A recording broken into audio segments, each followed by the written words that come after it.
This is GENOKIDS.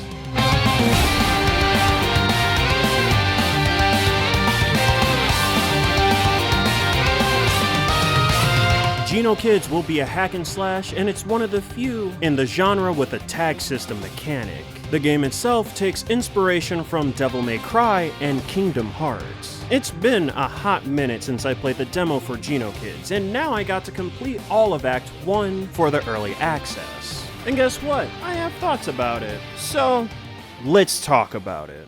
Let me give you a rundown of how GENOKIDS plays. In Act 1, you play as two characters, mostly Blue and Red. However, in Chapter 1, you have access to all the band members. Universally, all characters have a normal attack string and a launcher. Characters also have a chase mechanic that they have access to when the enemy is far away. While all characters have special moves that use the resource called flow, everyone will have different moves. Defensively, all characters have a dodge and a block. There is a perfect block mechanic, but you have to unlock the upgrade. Don't worry, it's cheap.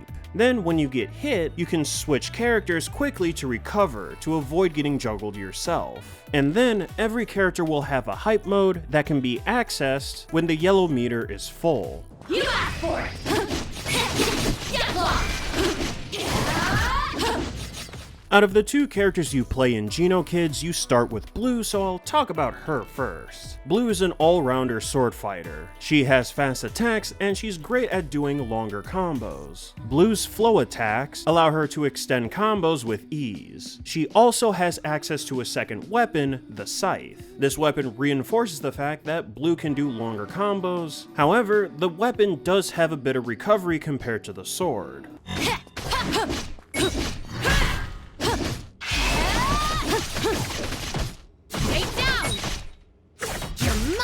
Now, Red, on the other hand, is the power archetype with his fists. He can charge his punches to do more damage. Using a charge attack will guard crush the enemies that are blocking. Red's flow-based attacks are very good for doing heavy damage. Unlike Blue, Red's combo game seems to be on the shorter end.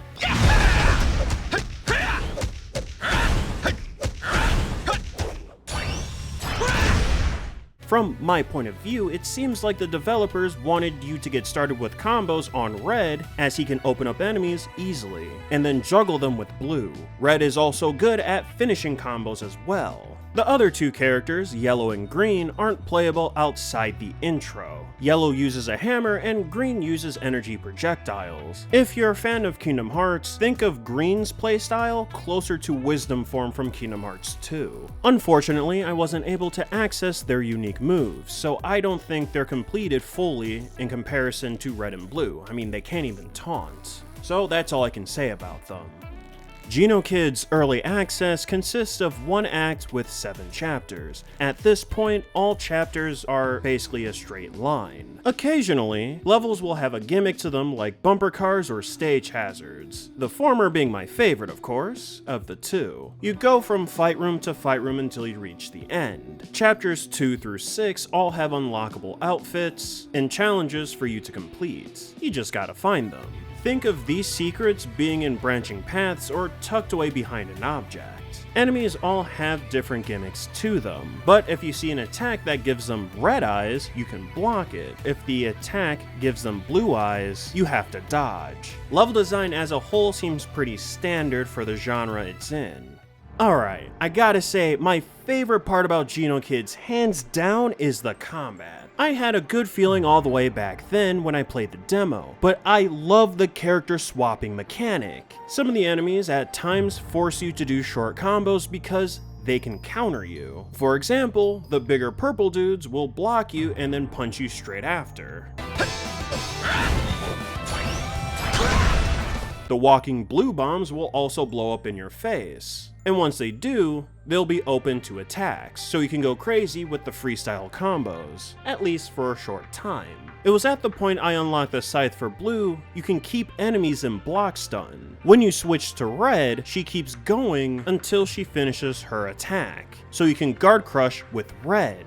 Playing GENOKIDS on normal mode as well was pretty easy, until the final boss of Act 1, Candy. And I gotta say, Candy is the highlight of Act 1. Like, she has a variety of attacks that even come with mix-ups in her second phase. None of these attacks felt unfair or boring to sit through. The Valkyrie boss had some bite to it as well, but Candy was just an amazing fight. I'm going to assume that all the bosses will be like this, if not better. So with that said, I have high expectations for the bosses that I will see later.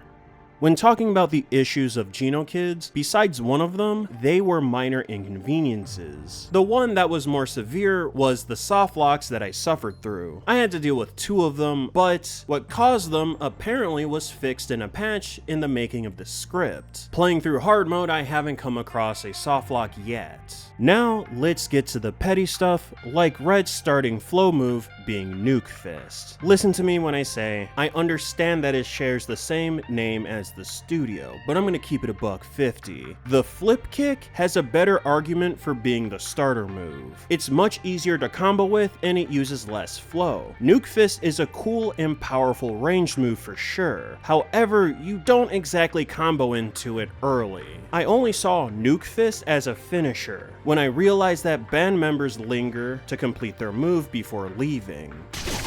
Here we go! On it! Rock on! Which that is a nuanced tech for a player to learn. Trust me, I'm not asking for the tutorial to teach that tech. It's just a move switch for the new players. Now, my opinions on the non-combat aspects of GENOKIDS, the presentation and story, so far are middling at worst. I like the 3D and 2D assets. Like, hear me when I say this, the thigh game in GENOKIDS is crazy. But seriously, when the 3D models are interacting with 2D characters in the cutscenes, it looks a bit jarring. Frankly, I think it would be better if everyone stayed in 2D when interacting with other characters that don't have a 3D model. Only when every character has a 3D model, you can switch. Also, having the 3D model switch can occur just before the player takes control. That's the biggest issue I have with the whole game at this point. And as you can see, it's not that major. I like the music, the voice acting, and how some of the dialogue is written.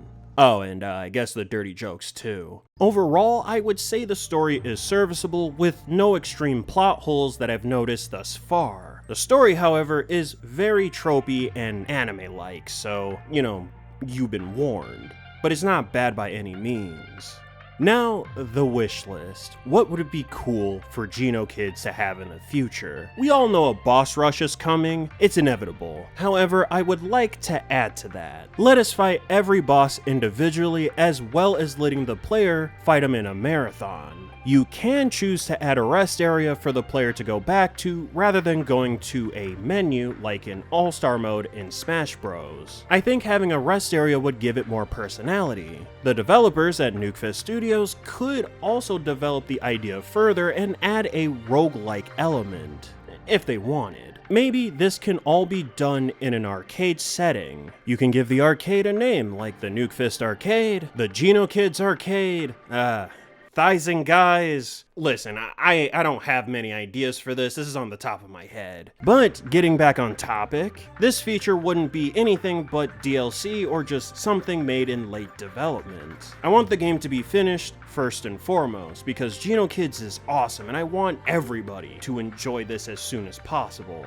Oh, and before I forget, when I did cover this game, I suggested the flow meter appearing over the character's head. This would make it easier for the player to keep track of how much flow they have. Personally, I would find myself screwing up my combos because I need to look at the meter, or I'm too busy watching my surroundings while attacking. Of course, the player wouldn't be forced to have the meter above their head, as this would be toggled in the menu. And those are my thoughts on GENOKIDS Act 1.